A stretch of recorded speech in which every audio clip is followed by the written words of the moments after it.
OIC Regional Director Matias Malenab ng DPWH Region 2. Magandang umaga po, Director. Magandang umaga po, Apo Manong Third at Opo. sa mga nakikinig po. Good morning.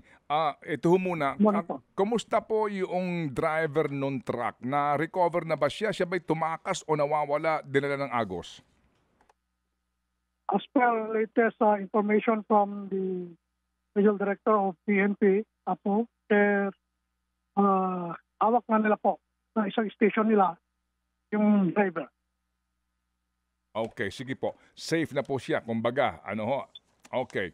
Sige. So, sir, ano po muna ang inyong paunang assessment dito po sa nangyari diyan sa Cabagan, Santa Maria, Isabela Bridge?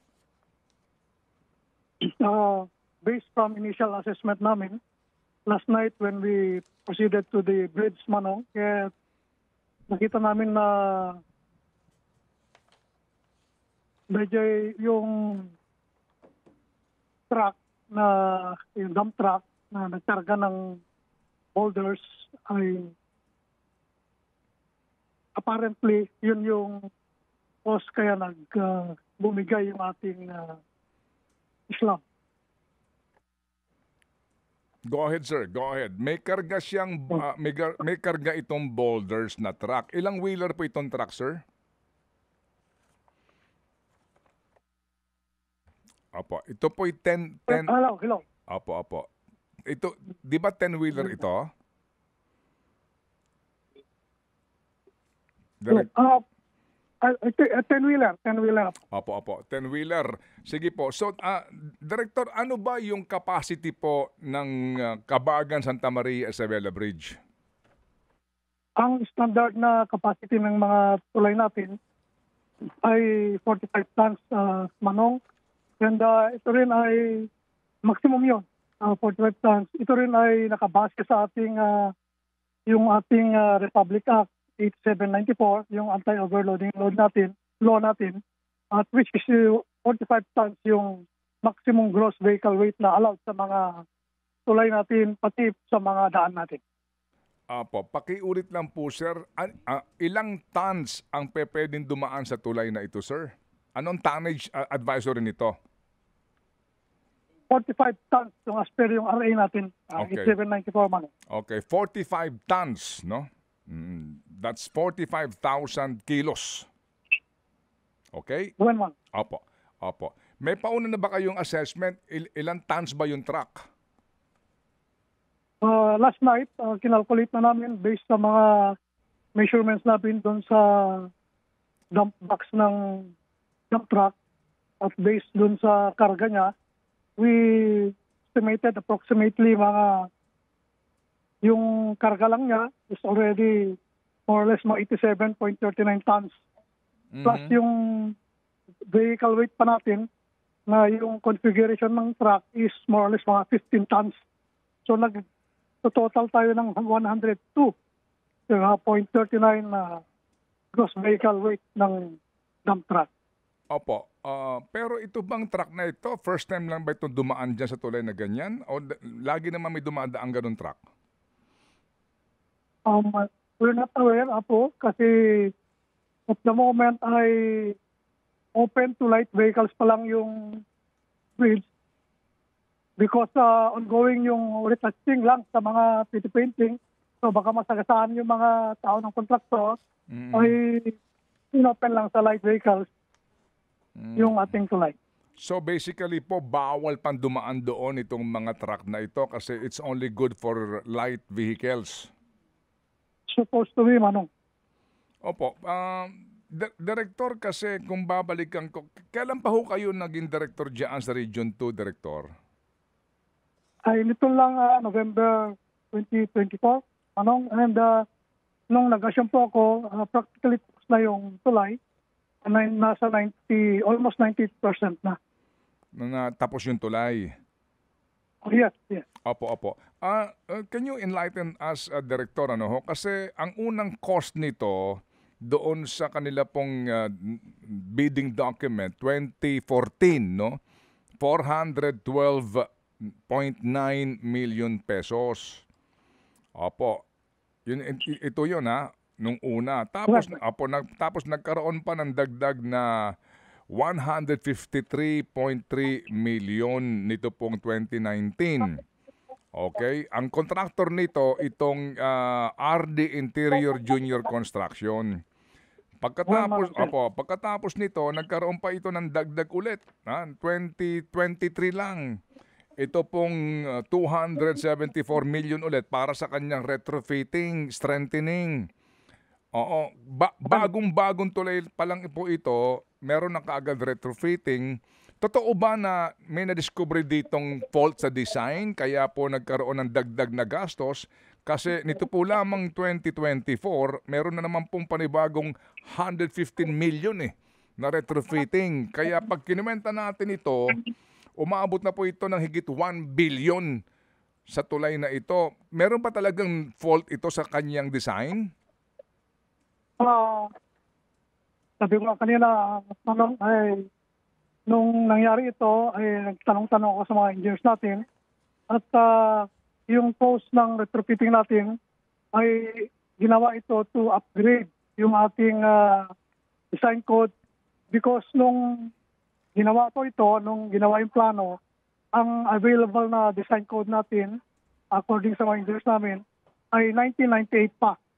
So, nung nagkaroon ng upgrading yung code natin, design code natin, yung 2015, ay in-upgrade din ito. At kasama natin ito, lahat, kung mapapansin natin, lahat ng tulay natin ay in-upgrade, nire-retrofit. So, ito ay isinabay na po to conform with the 2015 na design code natin. Opo. So, yung retrofitting na ginawa dito, basically, pina-strengthen lang yung tulay, wala ka nang binago sa... Paano nabago yung disenyo? Basically, anong ginawa? Yung mga ibang members, according to mga engineers na pinagtanungan ko, ay pinalaki yung mga steel members. And then, ginakit din yung mga columns. So basically, yun ang doon pumunta yung retrofitting natin. Opo, kasi ang sabi po dito, ngayong Pebrero 1 lang, okay, ang sinasabi po na actual completion nitong bridge at saka yung approaches niya. So, ang total na cost nito ay 1.225 billion. Opo. Okay, ito mismo galing po sa inyo ito, Manong na inyo pong impormasyon. So kasama na po dito yung pagkakaroon ng pagbabago sa kanyang design. Kung assuming lang po Director, na totoo nga yung kwentada natin sa tonnage ng truck. Talaga pong hindi kakayanin nung tulay yung ganun pong isa lang na truck ho ng boulders bibigay na itong tulay na to? Yes po, hindi po talaga kakayanin. Kasi ang maximum dapat lang natin ay nasa 45 tons at nasa batas po natin. Maximum po yung 45 tons natin. Okay, sige. So sa ngayon po, sir, hindi na masasakop ng warranty ito. Kumbaga, kung totoo po na may pinayagan na dumaan ng isang overloaded truck.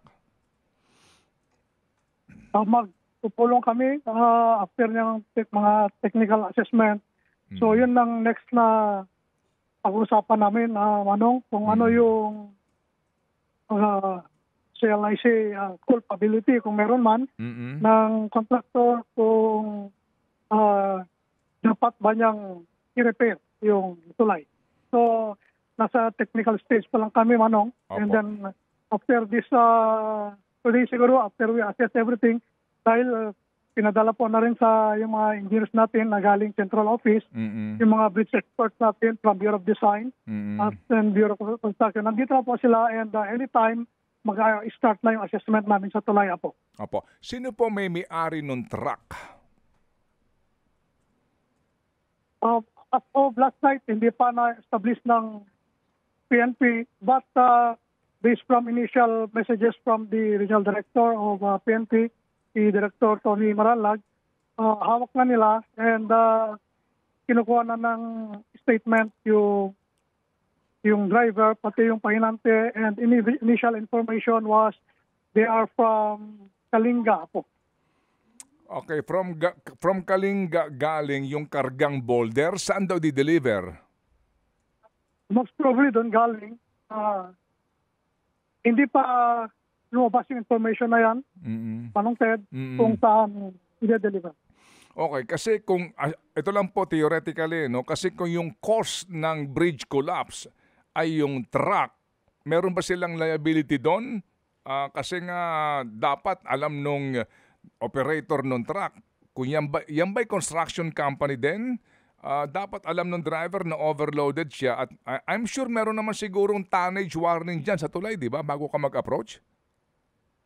In fact, meron tong mga signage tayo doon na dahil meron pang mga retouch na pintura, ay meron doon mga signage na open to light vehicles.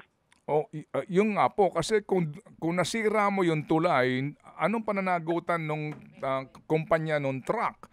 Kasi sinira mo 1 billion peso budget na project. Well, Manong, we'll come to that with the legal minds of our regional office. Iniuna lang namin itong technical aspect muna. Ang sa ganun ay ma-determine kung anong real cause ng failure. Opo. Sige po. Director, paano po yung dadaan dyan ngayon sa tatawid po ng ilog? Meron pa yung dating dinadaanan, yung overflow bridge. Okay. So for the meantime, ay doon muna dumadaan yung motorista natin. Okay. So existing pa yung submarine bridge kung tawagin? Yung overflow bridge.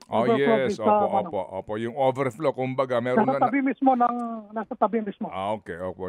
Kumbaga, naandoon po yung elevated na kalsada, pero kapag mataas ang agos, lumulubog yan. Opo, ito yung overflow bridge kung tawagin. Okay, sige po. Opo. Sige, sir, ito pong si Ricardo Interior Jr., na siya pong may-ari ata o kinatawan nitong RD Interior Junior Construction, nandun na po sa site? Yung mga engineers niya, project managers niya, last night kasama na namin sa site para na kasama namin sa assessment. Okay. Tumawag na ho ba sa inyo si Secretary Bonoan mismo? Si Undersecretary Buspipo po ang tumawag sa akin. Okay. Sige po. So kami po nag-report din po ako sa kanya, Manong. After na narinig ko, nag-report agad ako na yun ang nangyari. And then update ko na lang po siya sa central office. Okay, sige po. Salamat po na marami, Direktor. At kami aantabay po sa magiging resulta ng inyong mga paunang investigasyon sa isyong ito. Salamat po, Direktor. Thank you very much. Maraming salamat din, Manong Ted. Maraming salamat din po. Opo, thank you.